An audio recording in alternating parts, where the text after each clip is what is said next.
നമസ്കാരം. യശ്വന്ത്പൂർ കണ്ണൂർ എക്സ്പ്രസ് ട്രെയിനിൽ വൻ കവർച്ച. 20ഓളം മലയാളി യാത്രക്കാരുടെ ആഭരണങ്ങളും പണവും ഫോണുകളും ഉൾപ്പെടെ ലക്ഷക്കണക്കിന് രൂപയുടെ സാധനങ്ങളാണ് മോഷ്ടാക്കൾ കൈക്കലാക്കിയത്. AC കോച്ചുകളിൽ സേലത്തിനും ധർമ്മപുരിക്കും ഇടയിലാണ് കവർച്ച നടന്നത് എന്നാണ് കരുതുന്നത്. വിലപിടിച്ച വസ്തുക്കൾ കവർന്ന ശേഷം യാത്രക്കാരുടെ ബാഗുകൾ ടോയ്ലറ്റിൽ ഉപേക്ഷിക്കുകയായിരുന്നു. ടോയ്ലറ്റിൽ പോയ ചില യാത്രക്കാർ വേസ്റ്റ് ബിന്നിൽ ബാഗുകൾ ഉപേക്ഷിക്കപ്പെട്ട നിലയിൽ കണ്ടതിനെ തുടർന്ന് പരിശോധിച്ചപ്പോഴാണ് മോഷണ വിവരം അറിയുന്നത്.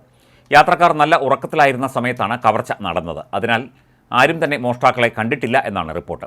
ചിലരുടെ പാൻസിൻ്റെ പോക്കറ്റിലുണ്ടായിരുന്ന പണം വരെ കവർന്നിട്ടുണ്ട്. സേലം കേന്ദ്രീകരിച്ചുള്ള കവർച്ചാ സംഘമാണ് സംഭവത്തിന് പിന്നിലെന്നാണ് റെയിൽവേ പോലീസ് സംശയിക്കുന്നത്. മോഷ്ടിക്കപ്പെട്ട ഐഫോൺ ട്രേസ് ചെയ്തപ്പോഴാണ് ഈ വിവരം ലഭിച്ചത്.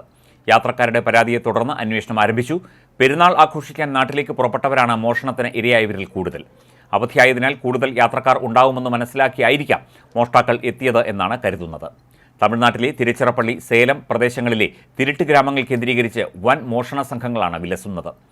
ഇവിടെ നിന്നുള്ള ചിലർ കേരളത്തിൽ സംഘം ചേർന്ന് മോഷണം നടത്തുന്നതായി നേരത്തെ റിപ്പോർട്ടുകൾ ഉണ്ടായിരുന്നു.